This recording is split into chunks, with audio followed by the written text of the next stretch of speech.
We are live. Legal Licks. How you feeling? I'm feeling wonderful. Won some money early this morning overseas. Easy Okay. win, blowout winner for our members.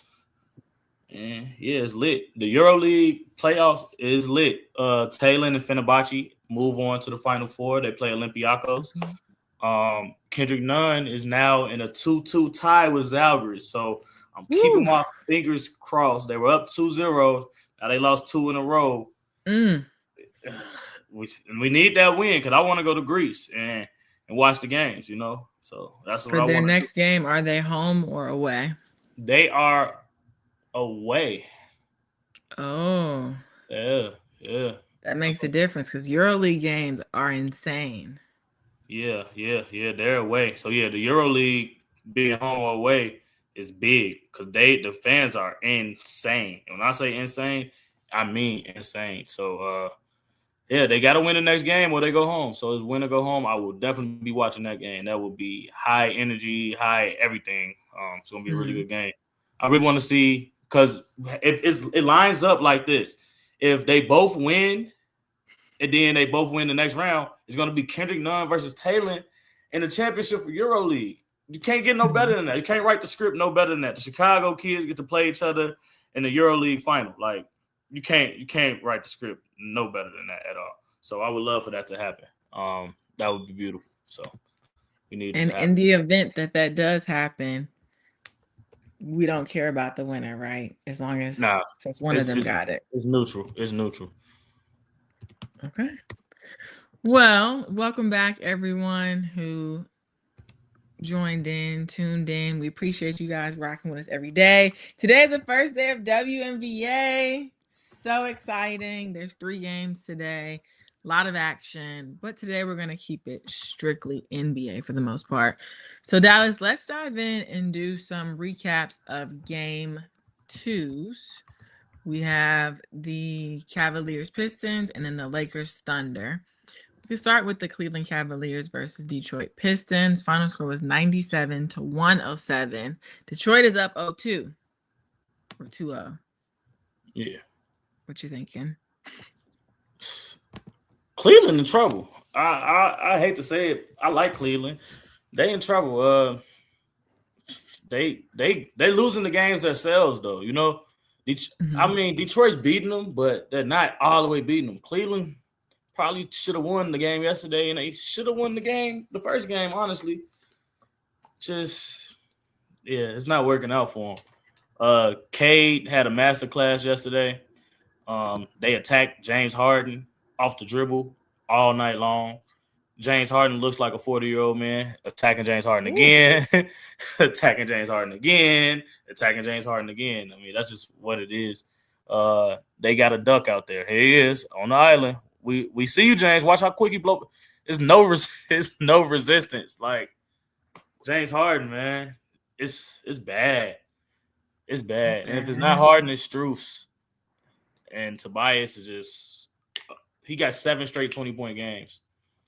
Mhm. Cavs in trouble, man. It's at the point where will they win a game almost? James Harden is not playing good basketball, and that's just what it is. And he's killing their team. Question though, because in their last series, we talked about how they essentially had a big four. And now we're saying, okay, the Cavs aren't that good. James Harden isn't performing. What do you think changed? Or do you think that it's just playing against the Pistons are kind of showing the holes in the Cavaliers versus the Raptors didn't give as much of a fight? The Pistons have more. The Pistons have a real killer on offense, a cerebral killer in Cade. I was talking to one of my friends. I think what 2-3 weeks ago. I was like, Cade is special. Like he's one of them guys. He's like, no, he's Mhm. not one of those guys. He's not one of them. I'm like, no, Cade is one of them. Like he's in that same category. Shea Brunson, he's in that category. He like, no, he's not in that category. Yeah, he's just a star. He's not a superstar. Cade is a superstar. Cade is the type of Mm. player that can lead your team to a championship. Cade is a Mhm. player you can stick him on any team and he's going to dominate and help you win no matter what because he plays defense, he rebounds, he passes the ball well. He scores at all 3 levels. Cade is a real superstar, and people kind of don't realize that. I don't know why. I mean, in college, he was a It's really probably the superstar. market.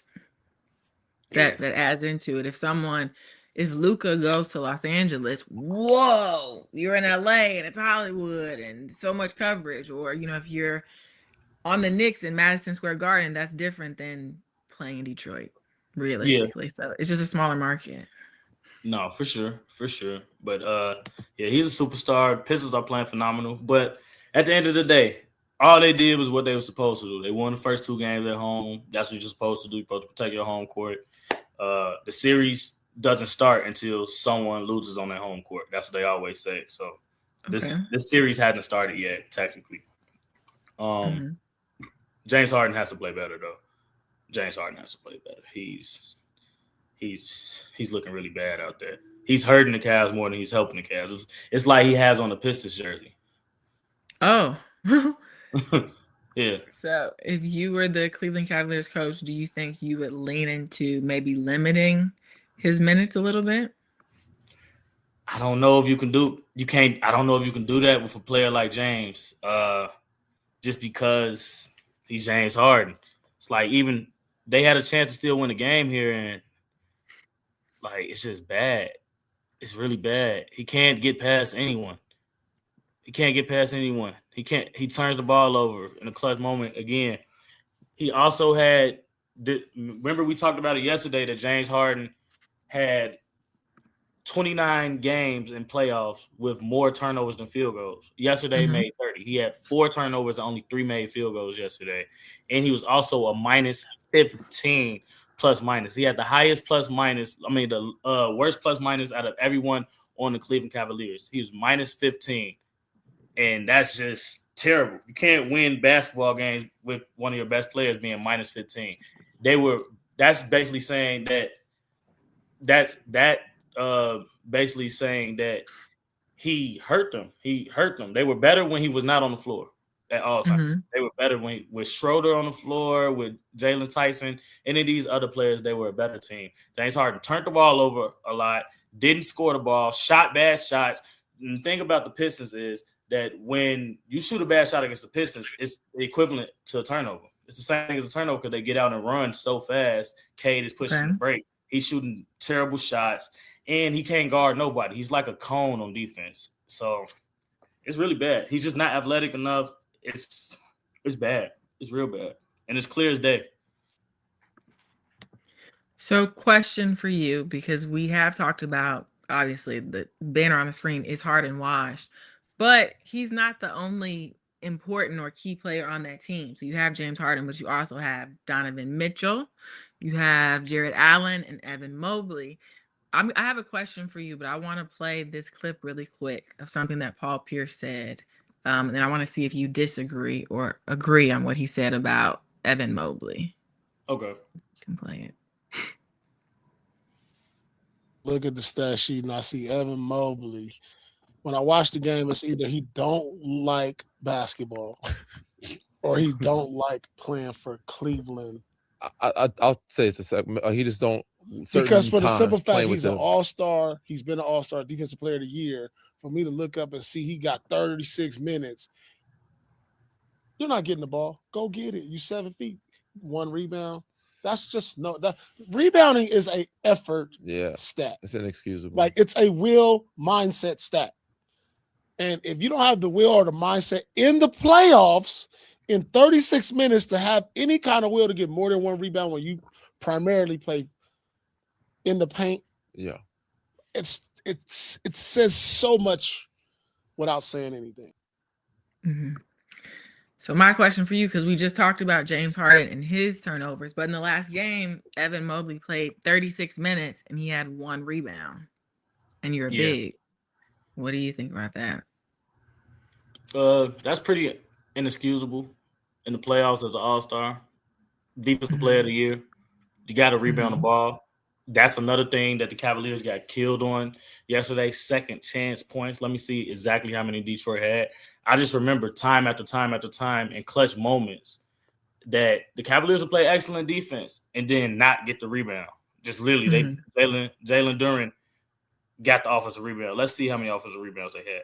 They had 12 offensive boards and they had 16 second chance points. The Cavs actually won the second chance points battle, and they won the turnover battle as well. They should have won that game. They really should have won that game yesterday. They should have won that game. James Harden, though. It was James Harden. So you think it would be more on him than on maybe a Mobley? It's not equal, in your opinion? It's not equal because Mobley shows up some, and he at least plays defense. When the Pistons are attacking Mobley, it's a tough shot every time. Harden not playing defense. He not scoring, and he turning the ball over. He hurting you in all aspects. That's what, and it goes to show with the plus minus. Let's see what Evan Mobley's plus minus was. I think it was -6. Evan was -6. Yeah, Evan Mobley was -6. Harden was -15. In 36 minutes, we're -15 in the playoff. That's game. almost unheard of, I feel like. You have That's more really high. turnovers than field goals made as a star player in an NBA playoff game. You're 0 for 4 Yeah. from 3. You have 10 points, 4 of them coming from the free throw line, 3 of 13 from the field. You're shooting 13 shots. Let somebody else shoot them shots, man. Just sit down. Fake an injury or something, bro. Like, Yikes. play Tyson. Play Schroeder. It's bad. You would rather see Dennis Schroeder out there? Yes. For Really? sure. For sure. Okay. For sure. So I guess we need to see if they make that adjustment. They, There's one more they're- game. I'm sorry, Go Maya, ahead. but this organization is punching air right now for getting rid of Darius Garland. They have Darius Garland, they win one of these 2 games for sure. A healthy Darius Garland, you win one of these 2 games. Guarantee you that. Shout out Indiana. Shout out Indiana. Okay, there's one more game from yesterday we can talk about. The Los Angeles Lakers versus Oklahoma City Thunder. I don't want to say it was a blowout. It was a blowout. However, the Lakers scored more than 100. We have been saying, you said you didn't think they were going to do it. They did do a little better, but they still almost got dubbed. Yeah, they got that belt again. Then they scored 100. Austin Reeves went off. He had 31. Braun had some help yesterday. Shea went under again. I keep telling y'all every day on the show in this series, don't shake Shea's overs. You know that's my guy. If I'm telling you not to take a Shea over, and I'm telling you probably take the under, just do it. You know, just do it. They're gonna double team Shea until the series is over. No matter what, they're gonna keep doubling him. No matter what, they're gonna double him. So that's just what it is. The Thunder are just the better team. The Lakers will be going home literally in probably what? By next Thursday, the Lakers will be in Cancun, gone fishing. So you think they'll end up getting swept? For sure, we'll get swept. 1,000%. They won't win a game. Yeah. Okay. Do you want to? I know you mentioned earlier you wanted to talk a little bit about the Thunder's bench and how efficient they've been. Yeah. The game was close in the first half. The Lakers actually won the first half, surprisingly. But then in the third quarter, it got ugly. That Thunder bench went on a crazy run. And I mean crazy run. They went on a 21-5 run with Shea on the bench. Literally, that's insane. Like Devin Booker said, he said sometimes the bench comes in and it's like the reinforcements instead of a bench. This Thunder bench would literally be a playoff team in the West, probably a 4 or 5 seed in the West if they just played the bench. That's how good this bench is. I think they literally would be a 3 or 4 seed, and it's crazy. It's crazy. So. Look at this. McCain going off. I don't know how Philly let them get McCain for nothing. Literally for nothing. It's because they thought he was just a TikToker. Yeah, maybe that's what they thought. They thought wrong. Somebody did make a good point on Instagram. I saw DeAndre Hunter. The Cavs not having DeAndre Hunter is pretty evident in that series too. I'm sorry to backtrack, but that was a good comment. DeAndre Hunter, definitely. He could score the ball for him, and he's a perimeter defender. They definitely missed DeAndre Hunter. Okay. Is there anything else you want to talk about with this Laker Thunder series, or do you want to move into tonight? We can move into tonight. We know what's gonna happen in this series already. Okay. So first up on the slate, this game is in 35 minutes. The New York Knicks versus the Philadelphia 76ers. Joel Embiid is listed as a game time decision with his ankle injury, which has kind of been happening a lot. But a new update is OG is officially ruled out with his hamstring injury. How critical do you think that will end up being? That's huge. I've said it time after time. OG's been the best player for the Knicks over the course of this playoff so far. He's giving you offense. He's giving you rebounding. He gives you defense every single night.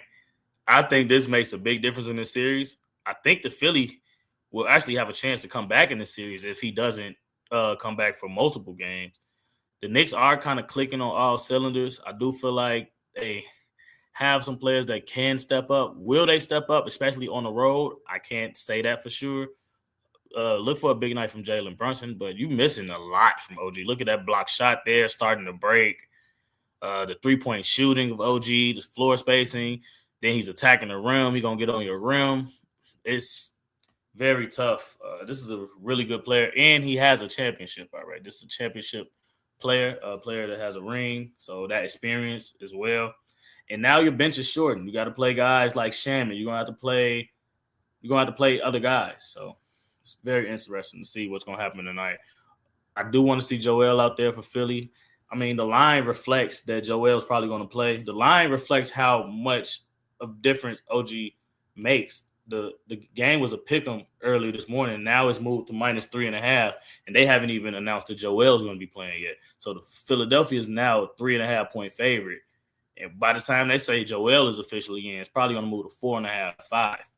Do I think that's what should happen? Maybe not.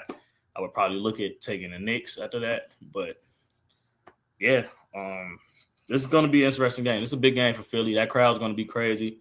Like I've said time after time, this Philly crowd is one of my favorite crowds. I'm excited to see this game. I think Maxey goes off again. OG being out does just help Maxey. You got one less person that can really guard and sit down. So now you have, if you're the Sixers, now you have another player you can attack. Instead of in pick and roll, you couldn't attack OG's man because OG's actually a defender. You get switched on OG. That's not what you want. Now with OG out, it might be Shamet as the guy. Now you might have OG's man come set the screen. Now you got him trying to guard Maxey off a pick and roll. Also, if Embiid plays, Maxey's scoring 25 tonight, no matter what. Eyes closed. That's what's going to happen to Philly tonight. They can't stop Maxey from scoring a quarter. If that's with Embiid or without Embiid. If it's with Embiid, he scores it easier. Without Embiid, he's going to just get it with the volume. So, considering that this is the first game in Philadelphia, do you think that they would try to have Embiid suck it up and get out there? Yeah, Embiid is a competitor. I don't know why people try to like play Embiid like he just wants to be hurt or anything like that. He's going to be out there competing for sure. So I think he's going to play. I don't see that he's not going to play. Okay. So with the series being 2-0, Knicks up, first game in Philly, Joel probably going back out there, Maxey going off. You said the series doesn't start until someone loses at home. So what would be one of the keys to victory for the Knicks in order for them to take over? The key, you said the key for the Knicks? For the Knicks, if they wanted to take over to really begin, you said to begin the series, you got to be somebody at home. It's one of those players, either Shamet, McBride, or McBride will have to have a big game, make open shots. Because at the end of the day, those guys that are on the floor, besides Towns and Brunson, they're just going to be making open shots because the defense is going to collapse on Brunson, the defense is going to collapse on Towns. You just got to make open shots as the other guys, honestly. So if McBride can make his open threes, they can win this game tonight. He's going to be open. He got to make those shots. That's what's going to have to happen. Brunson going to have to score close to 30 points, 30+. Towns going to have to keep being the same Towns he's been, 10 rebounds, close to 20 points, dominating his matchups, going at the bigs, and staying out of foul trouble. And do you think that he can dominate over Embiid while not getting into foul trouble? I don't think he cannot. I don't think he knows how to stay out of foul trouble. He's really bad at that. He fouls a lot. And no one can guard Embiid, you said the other day. Yeah, Embiid can't be stopped. So we'll see. It's gonna be a good game. I'm excited to actually see this game. Cause I would like Philly to extend this series, actually. Really? Why? I like Philly. I like Maxey. I like seeing Maxey play. I like the energy he brings on the floor. Someone on Instagram commented, they said Maxey better come better than 1 for 6 from the 3. Yeah. You like Maxey, but do you think that he needs to maybe adjust a little bit? I think that last game without Embiid, the shots are tougher. I feel like tonight, if Embiid plays, you'll get a lot of those kick out swings from the double teams that they're gonna have to do on Embiid. So he'll get better shots, and also on the road, I feel like he'll shoot home as well. Maxey should shoot the ball a lot better in Philly, where he's more comfortable with. Okay. We can move on to the next game of the day, the Minnesota Timberwolves versus the San Antonio Spurs. Anthony Edwards is still listed as a game time decision with his knee injury. Dante DiVincenzo, we've been saying he's out. And then David Jones-Garcia is also out. So for Ant-Man, do you think he will lace up again? He's still game time decision. Yeah, Ant gonna play. He's not gonna miss the game, especially the one in Minnesota. He was salty last game. They had pictures of him on the bench, like looking like that. He was salty, getting blown out. So he's been waiting for today. It wasn't no way he was gonna miss this game tonight. So Ant-Man will for sure be out there, and he's the key. They can't score. They haven't scored 100 points. Well, they might have scored 100 in garbage time last game, but they can't score. So this is the guy that can score. And at home, he's gonna have to make some shots. Ant's gonna have to score 25 plus for them to have a chance. Io's got to come hoop. Randall has to try to play that bully ball. Only way they got a chance is Ant going off because the Spurs are the better team. Spurs are the better team. And you can't really get much inside against them with Wemby down there. So, yeah, you got to hope Wemby get in foul trouble or something like that. And Ant just got to come play. Ant going to have to make a lot of shots tonight. They got to shoot the 3 ball. Spurs, I think they got their groove, and I don't think that I feel like they're so well coached and just one of Popovich's disciples is the coach now. So they're going to be ready for this moment. They know they got to go win this game in Minnesota to get home court back. They want home court advantage back for sure. And I think they're going to get it back tonight. Minnesota might keep it close, though. I don't think Minnesota will shoot as bad at home. I do think it's a chance they can shoot the ball better in Minnesota. Because, like I said, home teams, when you're at home, the role players do play better and they shoot better and things like that. So I do think some shots might fall from Minnesota tonight. We talked a little before about how the first game within this series, it was such a close game, but essentially the Spurs lost the game. Like it was theirs to lose and they lost it. Then in game 2, they came back, completely blew them out of the waters.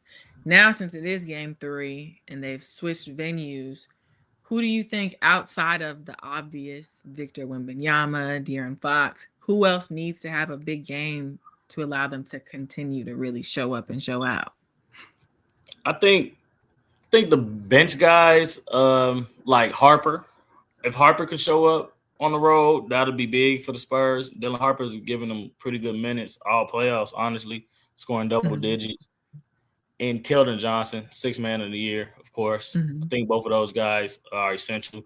If their role guys come to play, I mean, if their role players come to play on the road, you're in trouble against San Antonio because I think Fox is going to show up. I don't think Fox will ever blank again in this series. So I don't see it happening. Fox on that. And Castle on that. He's so downhill. I think that the 2 guys have to step up to kind of secure the win for the Spurs tonight. They play well. Kind of like the Duncan Robinson thing yesterday, how we had that stat. Duncan Robinson, I'm pretty sure it's a stat with Dylan Harper scoring a certain amount of points and the Spurs winning. That is equivalent. Mhm. And do you think even if there is an electric game from Io or from Terrence Shannon Jr., it still might not be enough to really get the Timberwolves the dub? Yeah, I think it's one of those situations where they might score more, but yeah, they might score more, but I don't know if they're going to stop the Spurs from scoring. So that's what I think the difference will be at home. I think Timberwolves might score more, but will they be able to stop the Spurs is the big question. Then for the Dylan Harper stat, when Dylan Harper scores 15 points, the Spurs are 20-2. So they've only lost 2 games when Dylan Harper has scored 15 or more points. Shout out to Deontay Yes. providing these quick stats. Okay, anything else for this game? Not really. I think Wemby, same. It's the same formulas. Wemby has to make some shots just to stretch out the defense. He hasn't had to score much. His rebounds has been a lock every game, over the 11.5. I probably would take that again. Minnesota might make some shots tonight. We'll see. This is one I'm probably going to live bet. I've been doing pretty good live betting, so that's what I like to do during the playoffs anyway. Okay. So I saw an article this morning on Bleacher Report, and they decided to redraft the 2018 NBA draft. And I thought it was very interesting. Obviously, you're a huge Shea fan, SGA fan. Essentially, they talked about, do you think that if they redid the draft, that SGA would go number 1, go number 2, or would Luka go number 1, go number 2? So I'm going to ask you and all of our viewers as well, how you think this draft should have gone, considering the way that the playoffs and these people's careers have gone, okay? Okay. So I'm going to read you the top 10. In 2018, number 1 was DeAndre Ayton. 2, Marvin Bagley III. 3, Luka Doncic. 4, Jaren Jackson Jr. 5, Trae Young. 6, Mohamed Bamba. 7, Wendell Carter Jr. 8, Colin Sexton. 9, Kevin Knox. 10, Mikal Bridges. And then SGA was 11. Miles Bridges was 12. Blah, blah, blah, blah, blah. Michael Porter Jr. was 14. Okay. Okay, so with that, how do you think, what moves or adjustments would you have made? SGA going first. I'm taking SGA first. You're not wrong for picking Luka first, though. It's a 50-50 coin flip, honestly. Me personally, y'all know I would take SGA. Who would y'all take? In the comments, let me know. Would y'all take Luka or Shea first? So that's pretty. Who would y'all take first? I wonder what everybody would say. But I would definitely take Shea first, probably Luka second. Third, I think I still go Trae Young, maybe. Really? People don't believe in Trae Young, but I mean, I'm looking at it like this. Trae Young took that Hawks team to the Eastern Conference Finals against Giannis and them. That's strong. So Trae Young went 5 and Jaren Jackson was 4. So you're saying you would take Trae over JJJ? Yeah, I would. I think I would. Yeah, I think I would take Trae over Triple J. I think I would definitely take him over him. I do think that they disrespected DeAndre Ayton some. I see on that article that they would take Mitchell Robinson over DeAndre Ayton. I don't know about that. I think that's kind of disrespectful. That's pushing it. Yeah, I think that he's a pretty good player. I don't think that DeAndre Ayton is bad. That's no disrespect to Mitchell Robinson, but DeAndre Ayton gives you so much more on the offensive side. Yeah, he goes in his little shell sometimes, but he can shoot the ball from the post, can post up, catch lobs, defend your rim. Mitchell Robinson kind of just plays defense and gets some hustle points, but I would definitely probably take DeAndre Ayton over Mitchell Robinson. I know that much. Yeah, I would definitely do that. So another player Bleacher Report brought up, this guy was drafted number 33. They're taking him as 3 instead over Trae Young, which we got to talk about. It was Jalen Brunson. Oh, he went hell yeah. 3rd that year. Oh, hell yeah. My bad. For sure, Jalen Brunson is 3. That's not even a question. So Trae Young goes 4. Okay. Yeah. Trae Young goes 4. They saying SGA number 1 on Instagram, number 1. Yeah, SGA. Yeah, I think So they're SGA on Twitch too. Yeah, I think SGA. Yeah, we are old. We are getting old because it doesn't seem like it was that long ago, but I guess it was a little while ago. These people been in the league for a long time. 8 years ago. Yeah. Jeez Louise. Okay, do you think they moved up Michael Porter Jr.? He was 14. They said they would have him 6, and then Mikal Bridges, they would bring him up from 10 to 7. Yeah, that sounds about right. I'm looking at it now. Yeah, I think that's pretty solid. I do like Michael Porter in front of Mikal. I do think that Miles Bridges could maybe go up some. They got him 10 instead of 12. Mm-hmm. I would take Miles Bridges over Mitchell Robinson. I would move Mitchell Robinson back to, like, probably number 10 or something like that. I would definitely take. Okay. I think Miles Bridges has low-key star potential sometimes. Like, he can do a lot on the basketball floor for you. But he doesn't act like a star off of the court, unfortunately, which is why he's in the position that he's in. Yeah. Okay, another player, he's been injured all season, but you have mentioned how important he would be if he was playing for the Timberwolves. Dante DiVincenzo, he was drafted 17. They said they would bring him up to 11. Yeah, I like Dante. I like that He's solid. solid. Yeah. Mm-hmm. Okay, well, that's about it. Ooh, question. So Wendell Carter Jr., he was drafted 7. Bleacher Report said they would bump him down to 13. Yeah. Wendell, he got drafted a little early. I mean, look at the 7 guys we just named in front of him. That's no disrespect to him at all. But the guys we drafted in front of him are just that we on the redraft drafted are better than him. Yeah. Okay. Well, maybe he'll hear us and keep getting better, because he has been getting better since we've been watching him throughout this playoff. For sure. All right. Are you ready to move on to the free play of the day? Yeah. So we're going to go the free play since WNBA starts today. Free play will be our girl, Malonga, for the Storm. She's now the star player for the Storm. They traded away pretty much their team, and they're building around her. Yeah, but their plan is to build around this girl that can dunk the ball.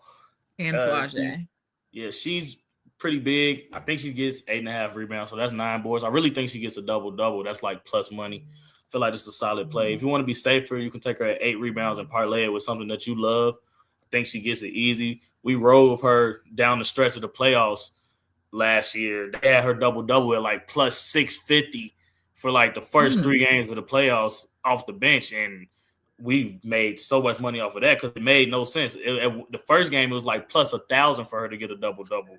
And we were like, really? 10 rebounds and 10 points for this huge woman that they have to play? And she got it pretty much in every game during that playoff series until they actually went home against Vegas. We rode that, and I'm right back to it. First game in the season. Why not take her? She's going to play more minutes. She's going to be the focal point of the team. She's huge. She's 6'6". Yeah, she's huge. She has another year under her belt. What is she going to do? Get worse? She's getting nothing but better, stronger, smarter, everything. I think she gets this easy. The lines in the WNBA are usually all the year, so I plan on making a lot of money tonight in the W. So that's my plan. Well, not just tonight. Some games tomorrow too, but the games tomorrow I like more. I got a couple bets tonight though. Okay. Well, excited to see if that hits. Shout out to the WNBA. Ooh, I don't know if you don't have to answer this question, but someone asked, what are your thoughts on the new Toronto team versus the Mystics? I like Kiki rebounds. I would look at Kiki rebounds. She's gonna get 8 boards. That's a good parlay piece as well.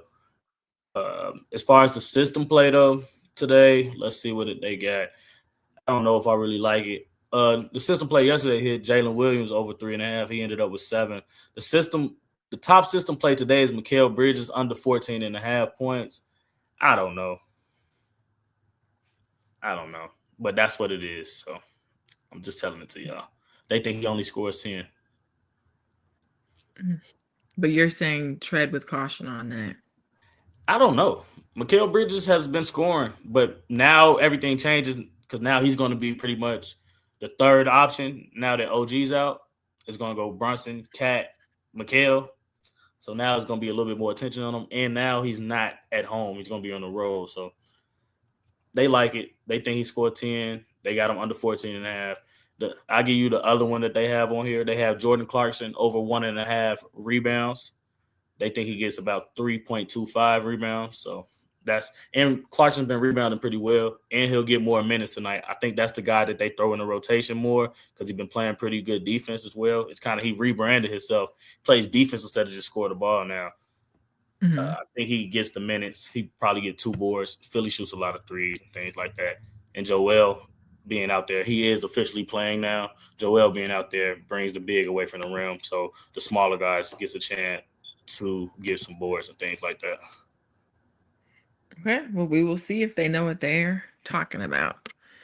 And then finally, you guys can text Legal Licks Live to this number. What is that package looking like? $200, 30 days, pro group.